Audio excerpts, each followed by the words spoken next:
hope that that thought exercise and really identifying the story about why the shameful feeling is there and why it feels so hard to get started again. Examine that, examine the story, see what the feelings are, and then just give yourself time to feel those feelings, to grieve the time lost, and then to reconnect with it and realize that you didn't really lose anything. It's been here all along. It's been part of you all along, and you have been a writer the whole time, no matter how many words you put down on a page.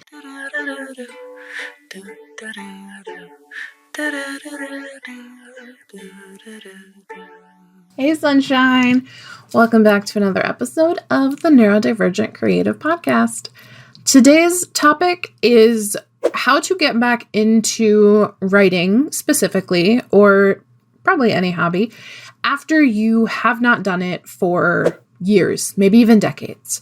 So this question actually came up on Threads, where I have been absolutely loving life. Threads is fantastic. It has the energy of a bar bathroom full of tipsy women.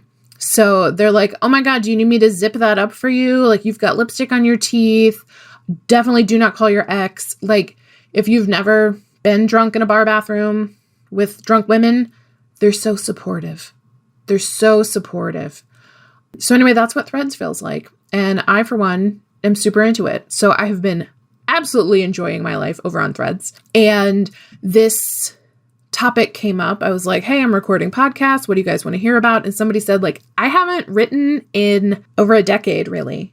How do I get back to it? And I'm going to answer that question with a question, which is, what feels bad about getting back to it? And what are you telling yourself about getting back to it? So the reason that you can't just suddenly start writing again is because you've got a story in your brain about what it means that you haven't been writing. And that story is usually something that feels very shameful and is self-judgmental. So something like, I'm a failed writer, I gave up, I don't have any good ideas, otherwise I would already have written by now. So really, take a minute, examine what feels shitty about not writing for so long. What is the story that you have about not writing? Writing or not writing? What does it mean about you if you do get back into writing? Today, right now, if I could snap my fingers and suddenly you have been writing for the past decade, what does that change about you and how you feel about yourself and how you feel about engaging with your creativity? Versus if I snap my fingers and the exact thought coalesces in your mind and it's you haven't been writing and that means this about you. What's that answer? And I have a feeling that it's going to be something shamey, because shame is what keeps us from doing things. This relates to mental illness, relates to disability, relates to hustle culture in general, is that we shame ourselves when we are not doing things quote, according to plan. So thinking about my last episode where I told that story about my mom selling my guitar because she said I wasn't using it, so I basically didn't deserve to have it. That produces shame. That makes me feel like I have to have a plan to use something in order to have it in my space. And I can't just have something because I like it. I can't just have something to have it because it brings me joy. That's shame. That's shaming. And I am not here for it anymore. There's no shaming in my house. Absolutely not. We're not shaming each other. So where is the shame coming from? What's the basis of it? What has kept you from writing for all these years? So I'm just going to make up something out of thin air because I didn't talk to this person and get their whole story, right? I'm just going off vibes. So let's say you stopped writing because your ex-partner made an offhand comment that made you feel bad about what you wrote.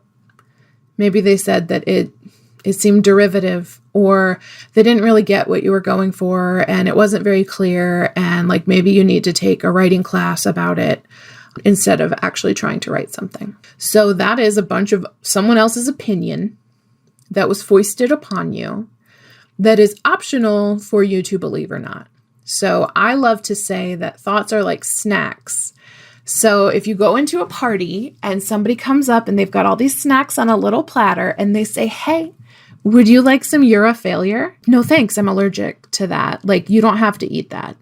That's something that has been offered to you that is optional. You do not have to consume that. And then you can say, oh, no thanks. I don't want that. But do you have any, your story is important?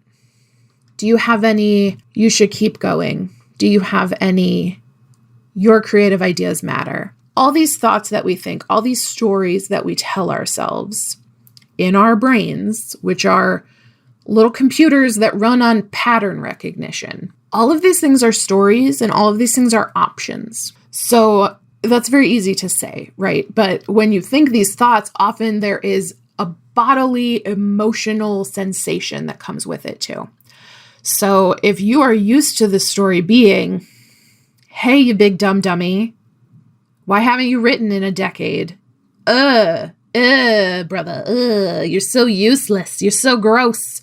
That story sucks. That story is going to bring up that shame feeling. That story is going to bring up maybe even anger at yourself or at the person who said something nasty to you about your creativity. Those are feelings that feel bad generally. And we never really get taught how to feel feelings. So here's a lesson on feeling your feelings. And it's going to suck because I know that you don't want to do it. Because if it was easy for us to do, we would all be doing it. And then we wouldn't have these problems. So when your body is having an emotion, there's a reason that we call emotions feelings as well. Because we do feel them at different points in our body. So shame for me is often like in my belly, like a deep gut feeling. And it feels like heavy, like a bowling ball. And it also gives me this sort of like bile feeling in my mouth. Like it feels sweaty in my mouth. Like I might get sick. The shame feels like nausea, but like worse, like a black hole that also feels like nausea. And letting yourself like sit with a feeling long enough to describe it like that often is all you need for the feeling to start to dissipate. It takes like between 30 and 90 seconds for a feeling to actually like pass through your body. And the problem is that with anything that could be construed as like a negative feeling, so shame, anger, judgment, insecurity, jealousy, anything that is like societally unacceptable, we tend to try and squash those down. We don't want to talk about those because like we don't want people to know that we have those negative thoughts. And this is part of toxic positivity. People who are like positive vibes only. Ooh, the silver lining. Oh, God has a plan. Everything happens for a reason. Like sometimes the reason sucks. Sometimes the reason is you were abused, or you are being systemically oppressed, or you are trapped in a cycle of poverty and can't get out. Like sometimes the reason is fucking legitimate. Okay. Like, yeah, there's a reason for everything. Like there's cause and effect, but that doesn't mean that you just have to accept it and never complain. I'm a big fan of complaining about things that suck. And some things that suck include not writing for 10 years because you feel all shamey and gross about it. That sucks. You can say that sucks. Full permission. Please say that things suck. So then when you feel the emotion, instead of like squishing it down and being like, no, I don't want to feel shame. I don't want to feel angry. I want to be light and free and good vibes and unicorn farts and rainbows and kittens. Okay, now you are bypassing your own body's feelings. Like you're bypassing the signals your body is sending you with important data about the story in your head. We can't start to undo the story until we actually give it some space to breathe and exist. So uncomfortable, but important. Like the circumstance is, and this is like a very neutral circumstance that is a fact. Like say, I haven't written in 10 years. Okay, that's a fact. It doesn't have to have any judgment associated with it. And then you evaluate the story in your mind about that. So, neutral fact, haven't written in a decade. Thought, and that makes me a big poopy head. Well, that feels like crap. Okay. So like what feeling does that bring up? The shamey black hole in your gut. You don't want to write when you feel like that. That is not a vibe that inspires writing and creativity. That is a vibe that inspires you to go lay under like a cozy blanket with some hot chocolate and like cry because it sucks. You can choose a different thought. You can choose a different snack, a different story for your brain to snack on. So what would be more helpful in this scenario? This is something like, okay, if I know I want to feel like inspired, maybe curious about things to write about, what thought, what story is more likely to inspire that feeling to be attached to it? So in the case of, I have not written in a decade, possible thoughts are, I'm learning to write again. I'm learning to trust my writing voice. I am reconnecting with writing. These are all thoughts that don't put pressure on you. Something like I'm reconnecting with writing is a gorgeous thought to practice right here because that's true. That's going to feel true. What you can't do is say, I am already a best-selling author of a 10-book series and I am beloved and I go on a book signing tour across the world. Too much, too big of a story. We're going to start with, I am reconnecting with writing. Okay? Eventually, one day, we can go gangbusters on the amazing story that you tell yourself about your writing. But when we are going from like a deep shame place to a getting comfortable just doing the thing place, we need an easier leap. Okay? We don't want to be like long jumping across a giant chasm where if you fall down in the chasm, you're going to die. Okay? We need like a hop over a puddle to get where we're going. So I'm reconnecting with my writing. Okay. So now when the circumstances, I haven't written in 10 years and you think I'm reconnecting with my writing and you feel maybe like hopeful, inspired, curious, fill in the blank. Give yourself a moment to feel how that feels in your body, especially compared to the black hole of shame. And another thing that you can do is like, if you picture the shitty feeling as like a metaphor, right? So maybe you do picture it as like the huge black hole that's like sucking everything in because it's got so much gravity. Then your question is like, well, what happens to a black hole? Maybe your spaceship has awesome black hole technology and you can get out of its gravitational pull. Maybe you watch that black hole like implode on itself and become whatever a black hole becomes. Does that create a new star? I'm not sure. I'm not up on my black holes. But like you can allow the metaphor of how the bad feeling feels to inspire a new metaphor that feels better. That's a great like meditation process to do actually, is just like letting that metaphor evolve into something that feels way better, way more positive, way more like inviting to engage with, because like this is your human body. I am of the opinion that we are like brains and nervous systems and spirits who are piloting bodies, right? I talked about this in the meat suit maintenance versus like self-care for your spiritual self episode a few episodes ago. Still sorry that I said meat suit so many times. But yeah, like let yourself imagine that metaphor changing. Get connected with yourself and your spiritual self specifically, and let the feelings in your body like have time to express themselves. Because that's really important data for you to have. That's really important change-making information. You can do something with that. You can't do something with a shame feeling that's just like, I'm terrible, I'm terrible, I'm terrible, I'm terrible. When you let it become a story, I'm a terrible writer because I haven't written. That gives you something that you can talk to that story about, right? Hey, it's okay. Things happen. We get distracted. We get scared. Let's reconnect. Let's start with baby steps.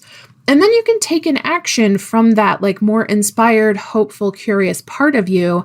Like maybe you just start off with journaling, like a morning pages practice from The Artist's Way by Julia Cameron.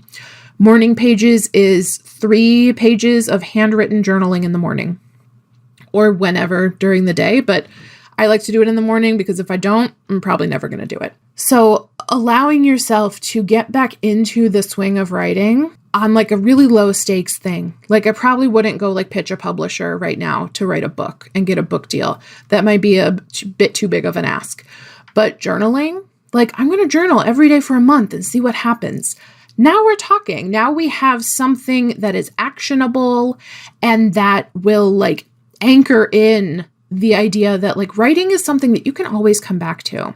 This is something that I love to teach is like your creative practice is a friend who loves you very much. And similar to like a lot of autistic people, the friendship degradation mechanic is not very active. So you might have friends where like you don't text a lot. Maybe you just send each other some memes and some TikToks once in a while, but like you meet up once a year and it always feels like you're picking up right where you left off. Your creative pursuits are the same way. The things that you engage with creatively are old friends and they want to catch up with you. They're not mad at you. They can't be mad. Their creativity, like this is ethereal. This is a spiritual practice of being creative. They're never going to be upset with you. You are upset with you, and that's okay. But maybe see yourself through writing's eyes and forgive yourself. And as you realize that your writing isn't mad at you for taking a break, no matter how long that break is, whether it's a week or a month or a decade, if you can forgive yourself also and just start over fresh and pick up where you left off, that is a beautiful gift to give yourself. And I hope that this helps. I'm going to leave it there before I just continue going off on more spiritual tangents. But I hope that that thought exercise and really identifying the story about why the shameful feeling is there and why it feels so hard to like, quote, get started again. Examine that, like examine the story, see what the feelings are, and then just give yourself time to feel those feelings, to grieve the time lost, and then to reconnect with it and realize that you didn't really lose anything.